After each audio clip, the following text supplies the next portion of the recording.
अस्सलाम वालेकुम dear students. आज हम स्टार्ट करने लगे हैं 9th क्लास का लेक्चर नंबर 2 है और हमारा टॉपिक है कैरेक्टरिस्टिक्स ऑफ एंजाइम्स। तो सबसे पहले बेटा हमने जो है एंजाइम का इंट्रो डिस्कस किया था कि एंजाइम क्या होते हैं। तो एंजाइम जो है वो ग्लोबुलर प्रोटीन्स होते हैं जो कि किसी भी बायोकेमिकल रिएक्शन को स्पीड अप करते हैं, उसकी जो रफ्तार होती है उसको तेज करते हैं और खुद जो है उस बायोकेमिकल रिएक्शन में खुद कंज्यूम नहीं होते हैं। उसके बाद हमारे पास आज जो है डिस्कस जो करेंगे कि बाकी जो है एंजाइम की क्या क्या कैरेक्टरिस्टिक्स हैं। सबसे पहले हम बात करेंगे कि एंजाइम की डिस्कवरी किसने और कब की। तो इसके अंदर हमारा ये एमसीक्यू भी है और शॉर्ट क्वेश्चन भी बन सकता है। was the Wilhelm Coney या who discovered the enzyme। तो हमारा जो है सबसे पहला जो आपने हेडिंग बनानी है वो बनानी है डिस्कवरी की। एंजाइम को जो डिस्कवर किया गया है सबसे पहले 1878 के अंदर एक जर्मन फिजियोलॉजिस्ट है। फिजियोलॉजिस्ट कहते हैं जो फिजियोलॉजी को स्टडी करे, मतलब फिजियोलॉजी किसी भी चीज के फंक्शन की जो स्टडी करते हैं उनको हम फिजियोलॉजी कहते हैं। मत ठीक हो गया। तो साइंटिस्ट का नाम क्या है? विल्हेल्म कोने। विल्हेल्म कोने ने 1878 के अंदर जो है इस जो एंजाइम है इस टर्म को यूज किया पहली बार। उसके बाद हमारे पास है नेचर ऑफ द एंजाइम। ये इसी के आगे स्टार्ट होता है। एंजाइम जो है वो उनकी नेचर जो होती है वो प्रोटीन होती है। एंजाइम प्रोटीन से बनते हैं और जो प्रोटीन्स हैं वो आगे किससे बनते हैं? अमाइनो एसिड से। क्लियर? और एक अमाइनो एसिड को आप पहले भी जो है अगर हम एक अमाइनो एसिड की बात करें तो अमाइनो एसिड जो है ये हमारे पास इसका जनरल फार्मूला होता है। एक तरफ से कार्बोक्सिलिक ग्रुप होता है, दूसरी तरफ से अमाइनो ग्रुप होता है, ऊपर फंक्शनल ग्रुप होता है, नीचे हाइड्रोजन। तो ये एक अमाइनो एसिड है। इस तरह से जब बहुत सारे अमाइनो एसिड बनते हैं और वो अमाइनो एसिड जो है वो लीनियर फॉर्म में आ जाते हैं।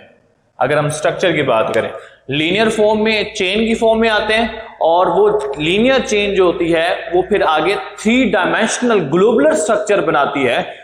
उसको हम नाम देते हैं 3 dimensional structure of protein which is formed by the linear chain of amino acid to form globular protein. These are also known as enzymes because they speed up the rate of biochemical reactions. तो उसके बाद हमारे पास आता है how they speed up the rate of biochemical reaction। अगर कोई reaction enzyme के बगैर हो तो उसकी जो स्पीड होती है वो बिल्कुल स्लो होती है, और जब कोई भी रिएक्शन एंजाइम की प्रेजेंस में होता है तो उसकी जो स्पीड होती है वो बहुत ज्यादा होती है। क्लियर? तो एंजाइम बेसिकली कोई भी रिएक्शन हो तो उसे एक्टिवेशन एनर्जी की जरूरत होती है और इस एंजाइम उस एक्टिवेशन एनर्जी को कम करते हैं जो हमने लास्ट लेक्चर के अंदर डिस्कस किया था। क्लियर? इस वजह से एंजाइम्स की प्रेजेंस में जो रिएक्शन होते हैं वो मिलियंस ऑफ टाइम फास्टर होते हैं और बजाय उसकी कि अगर कोई रिएक्शन एंजाइम के बगैर हो। क्लियर? उसके बाद नेक्स्ट हमारे पास पॉइंट है enzyme are not consume by the reaction. Enzyme reaction में कंज्यूम नहीं होते हैं। How and why? आंसर है हमारा कि एंजाइम रिएक्शन में कंज्यूम इसलिए नहीं होते क्योंकि एंजाइम जैसे ही रिएक्शन में जिस तरह, मतलब अगर 1 पाव का एंजाइम है, मिसाल के तौर पर कह रहा हूं, या 1 ग्राम का एंजाइम है, रिएक्शन के बाद भी उसकी जो क्वांटिटी है वो सेम रहेगी। मतलब क्या है? एंजाइम खुद उस रिएक्शन में कंज्यूम नहीं हुआ है, सिर्फ वो क्या करता है एंजाइम उस रिएक्शन को स्पीड अप करता है जिसके अंदर वो इन्वॉल्व होता है। तो इसको हम थोड़ा सा डिस्कस कर लेते हैं। The enzyme do not consume in the reaction, only speed up the rate of biochemical reaction। Clear हो गया? उसके बाद है हमारे पास स्पेसिफिसिटी। एंजाइम्स जो होते हैं ये मोस्टली स्पेसिफिक होते हैं। कोई एक जो एंजाइम होता है वो एक रिएक्शन के लिए स्पेसिफिक होता है। मिसाल के तौर पर प्रोटीएज एक एंजाइम है, वो प्रोटीन को ही डाइजेस्ट करता है। लाइपेज एक एंजाइम है जो लिपिड्स को ही डाइजेस्ट करता है। अमाइलेज एक एंजाइम है। तो इसी तरह से जो एंजाइम्स होते हैं वो हाईली स्पेसिफिक होते हैं, और जो एंजाइम की स्पेसिफिसिटी होती है वो दो चीजों के ऊपर डिपेंड करती है। नंबर एक, टाइप ऑफ द रिएक्शन, कि वो रिएक्शन की टाइप कौन सी है, और दूसरा डिपेंड करता है सबस्ट्रेट की नेचर के ऊपर, कि वो सबस्ट्रेट जो है उसकी नेचर क्या है। क्लियर हो गया? तो दो चीजें जो हैं इसके ऊपर एंजाइम डिपेंड करता है। कौन कौन सी? Enzymes are highly specific for the type of reaction, and number two for the nature of the substrate, substrate की नेचर, और दूसरा हमने क्या नाम दिया, टाइप ऑफ द रिएक्शन। इन दो चीजों के ऊपर एंजाइम की स्पेसिफिसिटी होती है। उसके बाद हमारे पास एक पॉइंट है जिसका नाम है active site. What is the active site? याद रखिएगा, जो एंजाइम एक गोल शक्ल का एंजाइम है, उसका जो पूरा पार्ट है या पूरा हिस्सा जो है वो रिएक्शन में हिस्सा नहीं लेता है। मिसाल के तौर पर हमारे पास एक एंजाइम है, मैं इसको एंजाइम का नाम देता हूं, और इसमें थोड़ा सा मैं कलर शो कर देता हूं। ये है हमारे पास एंजाइम है। अब ये सारा एंजाइम उस रिएक्शन में इन्वॉल्व नहीं होता है, सिर्फ थोड़ा सा पार्ट जो है वो रिएक्शन में इन्वॉल्व होता है, और उस हम पार्ट को नाम देते हैं एक्टिव साइट।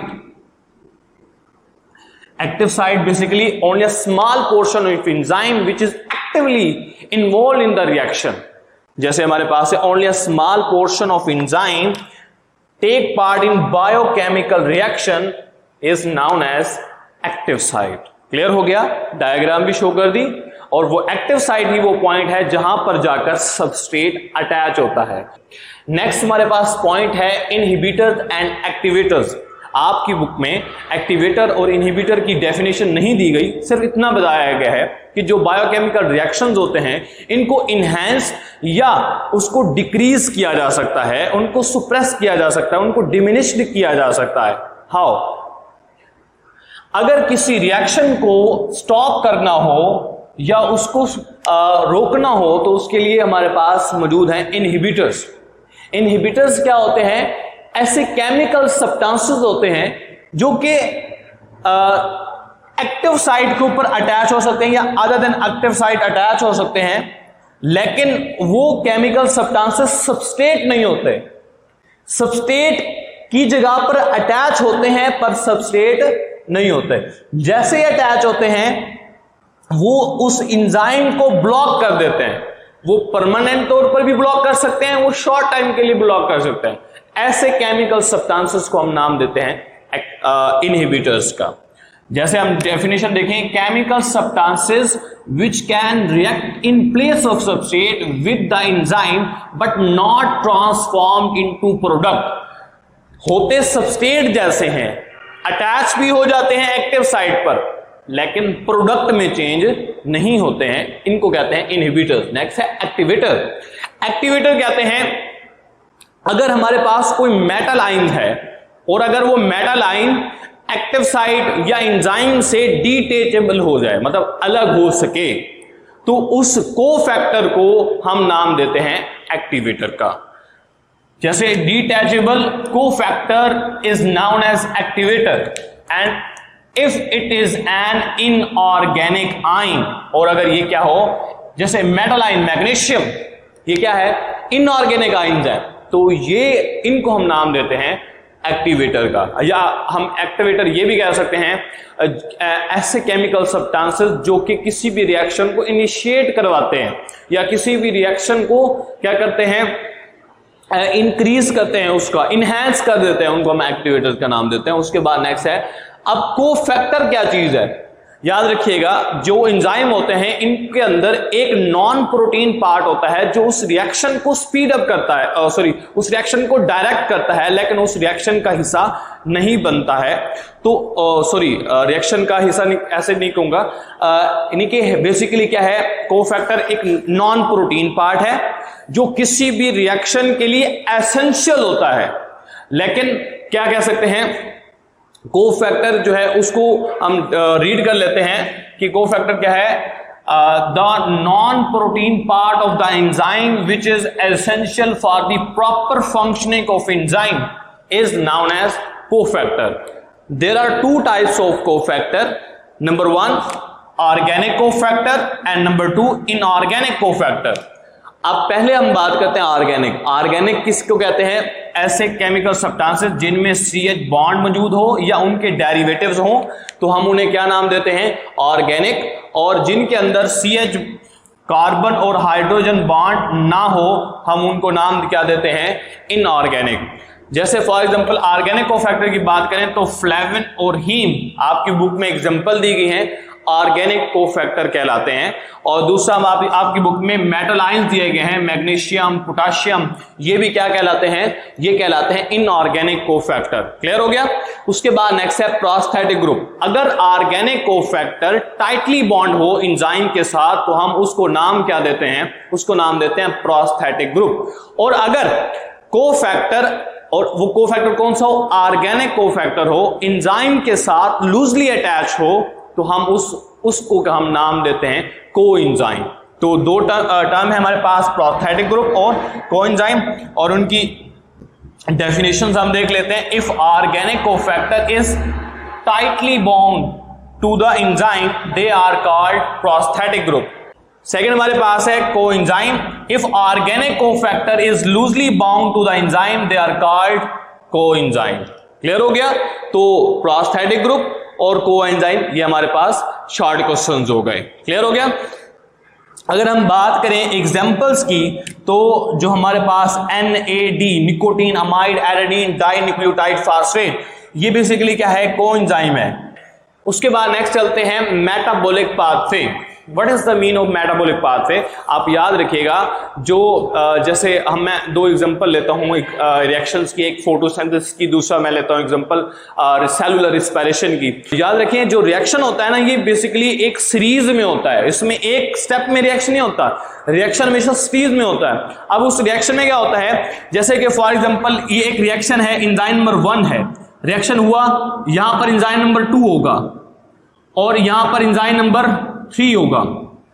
अब क्या है, एक एंजाइम का, अब ये एक एंजाइम है और जब ये सबस्ट्रेट के साथ रिएक्ट करेगा तो क्या बनाएगा? प्रोडक्ट। अब दूसरे एक एंजाइम के प्रोडक्ट दूसरे एंजाइम, ये दूसरा एंजाइम इनको क्या लेगा? As a substrate. अब ये सबस्ट्रेट का क्या अटैच करके दूसरे एंजाइम के जो प्रोडक्ट्स होंगे वो तीसरे एंजाइम के लिए क्या होंगे? सबस्ट्रेट। तो इस तरह के रिएक्शन को, जिसमें सीरीज हो रिएक्शन की, एक एंजाइम के प्रोडक्ट दूसरे एंजाइम के लिए सबस्ट्रेट हो, तो इस सीरीज ऑफ रिएक्शन को नाम देते हैं मेटाबॉलिक पाथवे। जैसे एक एग्जांपल देख लेते, डेफिनेशन देख लेते हैं। The series of biochemical reaction in which the one enzyme take the product of one enzyme as a substrate called metabolic pathway, जिसके अंदर एक एंजाइम के प्रोडक्ट दूसरे एंजाइम के लिए एज ए सबस्ट्रेट यूज किए जाते हैं और वो रिएक्शन सीरीज में हो, उसको हम नाम देते हैं मेटाबॉलिक पाथवे। जैसे एग्जांपल है ग्लाइकोलाइसिस, जैसे एग्जांपल है सेलुलर रिस्पिरेशन, जैसे एग्जांपल है फोटोसिंथेसिस। उसके बाद लास्ट में है लोअर एक्टिवेशन एनर्जी। एंजाइम जो है ये एक्टिवेशन एनर्जी को डिक्रीज कर देते हैं और इस तरह से वो अपना जो काम है वो करते हैं। थैंक यू क्लास, इंशाल्लाह फिर नेक्स्ट लेक्चर में मिलेंगे। अल्लाह हाफिज।